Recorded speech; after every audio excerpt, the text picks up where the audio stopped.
सालू और हर्ष की प्रेम कहानी जो है पूरे बिहार में अभी चर्चा का विषय बन रखा है। जी हाँ, सालू जो है गुप्ता है और हर्ष जो है यादव है। दोनों शादी करते हैं, 3 साल एक दूसरे के साथ रहते हैं। उसके बाद जो है हर्ष अपनी प्रेमिका को छोड़ देती है और वो लड़की दर बदर की ठोकर खाती है। महिला थाना जाती है, इधर उधर भटकती है, लेकिन उसको न्याय नहीं मिलता है। वजह यह है कि अब जो है हर्ष की मां प्रमुख बन चुकी है, इस कारण 80 लाख की मांग कर रही है। अब ये कहाँ तक सही है और उसमें क्या न्याय होना चाहिए? हमारे साथ जो है पटना हाई कोर्ट के वकील बबलू सर मौजूद है। आइए इनसे इस पे खास बातचीत करते हैं। सर स्वागत है आपका। बहुत बहुत शुक्रिया। क्या सर ये जो अभी चल रहा है ये क्या हो रहा है?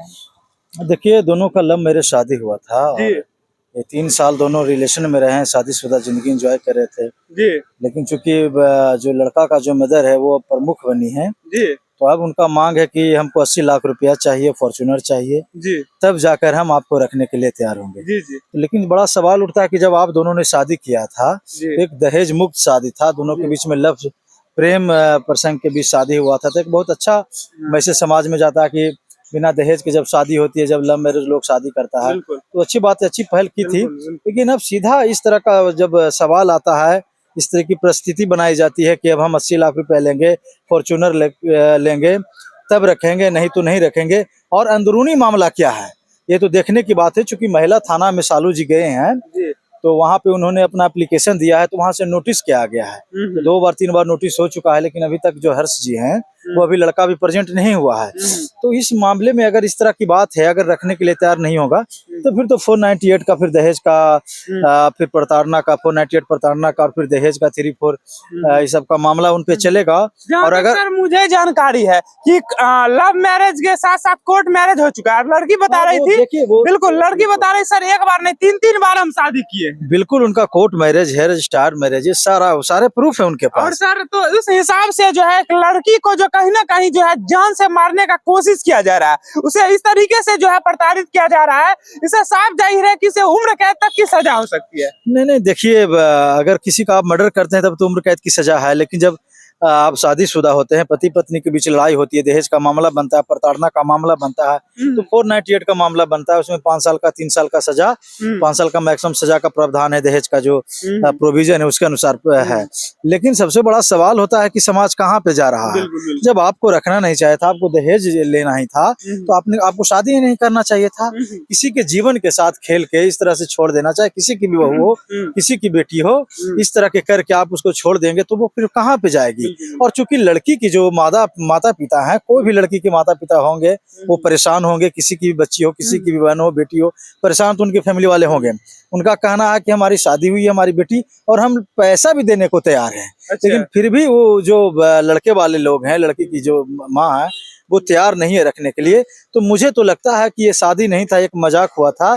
और शादी को लोग मजाक बनकर आज तक देख रहे हैं कि सोशल मीडिया में तमाम तरह के लड़का लड़की का मैटर चल रहा है, शादी को लोग मजाक बना दिए हैं। तो एक हमारा कमीशन से और हमारा एक न्यायालय से और सरकार से एक मांग है कि इस पर एक कठोरतम कानून लाने की जरूरत है, ताकि कोई भी किसी की बहू के साथ, बेटी के साथ शादी करके इस तरह के फ्रॉड न करे, इस तरह का चीटिंग न करे, और इस तरह का प्रताड़ना कम से कम उनको न झेलना पड़े। कि कोर्ट मैरिज लोग करते ही इसलिए है कि भविष्य में मुझे किसी तरह की समस्या ना हो, हमारे लाइफ से जुड़ी हुई किसी तरह की समस्या ना हो। लेकिन कोर्ट मैरिज करने के बाद भी लड़का छोड़ दे रहा है और कानून इस पे अभी तक एक्शन नहीं ले रही है। तो क्या लगता है अब कोर्ट मैरिज के बाद भी लोग सुरक्षित नहीं है? नहीं, देखिए, ऐसा नहीं है, हमारे पास स्ट्रॉन्ग कानून है और कोर्ट मैरिज शादी होता है तो वहाँ उसका वैल्यूएशन है। लेकिन बात है कि जो धारा है 498, जब आप धारा पढ़ेंगे तो उसमें प्राइमा फेसी कोर्ट का कहना है कि आप अरेस्टिंग नहीं कर सकते हैं, उनके फैमिली वाले के, उनका जो भी लड़का, उसमें प्राइमा फेसी अरेस्टिंग नहीं कर सकते हैं। ज्यादा सजा का भी प्रावधान नहीं किया गया है। तो मुझे लगता है कि ज्यादा सजा नहीं होने की वजह से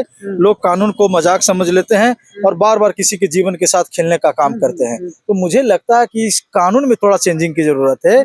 इस कानून में कम से कम मैक्सिमम मिनिमम सजा कम से कम 10 साल की होना चाहिए।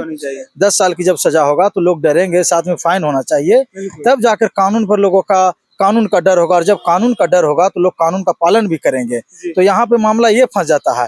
और जहां तक सवाल है छोड़ने का, तो आप कोई भी शादी हो, चाहे अरेंज मैरिज हो, चाहे लव मैरिज हो, चाहे कोर्ट मैरिज हो, लोग जब किसी के साथ जीवन के साथ खेलते हैं तो इन चीजों का परवाह नहीं करते हैं, जो हमारे समाज के लिए बहुत एक चिंता की विषय है, बहुत एक दयनीय स्थिति आजकल होता जा रहा है। तो मेरा यही रिक्वेस्ट रहेगा कि अगर आप किसी से शादी करते हैं, चाहे वो लव मैरिज हो, तो दहेज तो एक गलत चीज है, दहेज तो लेना ही नहीं चाहिए। लेकिन उसके बावजूद भी अगर लड़की के लोग अगर देने के लिए तैयार हैं, तो मुझे लगता है कि उन दोनों को बीच में बैठकर, दोनों के परिवार को बीच में बैठकर सेटलमेंट करने की जरूरत है। और फिर से जो सालू जी का घर है, मैं चाहूंगा कि वो अपने घर में जाए, हर जी उनको अपने घर में ले जाए, और बेजाबते जो इज्जत है वो डिग्निटी के साथ वो बिल्कुल सर। एक प्रमुख जो है लगभग बहुत सारे पंचायतों का प्रतिनिधित्व करते हैं। बिल्कुल। और एक प्रमुख जो है सो एक प्रमुख जो कि सरकार के अंदर काम करते हैं, उनके ऊपर बहुत सारे लोगों की जिम्मेवारियां होती है। और वो अगर इस तरह की बात करते हैं, उनका तो काम होना चाहिए कि हम जो है फ्री में शादी करवाएं, समाज सेवा करें। और वो जो है इस तरह से 80 लाख की मांग कर रहे हैं, तो क्या प्रभाव पड़ेगा? और उस हर्ष की माँ पे क्या कार्रवाई होनी चाहिए, मैं आपसे जानना देखिए, वो तो जब 498 का केस होगा तो सारे लोगों पे कार्रवाई होगी। लेकिन सवाल जहां आपने बोला कि प्रमुख है, तो बिल्कुल एक संवैधानिक पद पे लोग हैं, एक उनके बहुत सारे पंचायत उनके अंडर में आते हैं, लोग उनको वोट देकर चुनते हैं। तो मुझे लगता है कि जब आप इस तरह से लोग आपको चुनते हैं, तो लोगों का एक विश्वास होता है। और वो विश्वास अगर आप किसी के साथ न्याय नहीं कर पाए, अपने के साथ जब आप न्याय नहीं कर पाएंगे, तो फिर आप जनता के साथ क्या खाक न्याय कर पाएंगे? तो मुझे लगता है कि यहाँ पे आकर लोगों की और जिम्मेदारी बनती है, और जिम्मेदारी बढ़ जाती है। तो मुझे लगता है कि उनकी माँ को और उनके जो बेटा है, उनके जो हर्ष हैं, उनको सोचने की जरूरत है, आत्ममंथन करने की जरूरत है। और फिर से अपनी जो पत्नी जो दर दर की ठोकरें खा रही हैं, कभी महिला थाना में जा रही हैं, कभी कोर्ट का चक्कर लगा रही हैं, कभी मीडिया वाले के पास जा रही हैं, उनको डिग्निटी के साथ उनको घर ले जाने की जरूरत है। अच्छा सर, क्या लगता है आपको, ये दोनों जो ये फैसला लिए थे, ये सही था या गलत था? या अक्सर जो लड़कियां ये शादी करती है, देखिए, जब आप मेजर हो जाते हैं, तो मेजर हो जाते हैं, तो आपके पास ये राइट है कि आप फैसला सही और गलत का फैसला, ये कोर्ट भी मानता है, ये कानून भी कहता है कि जब आप बालिग हैं, तो अपने जीवन का फैसला आप खुद करने के लिए आप सक्षम है, कैपेबल है।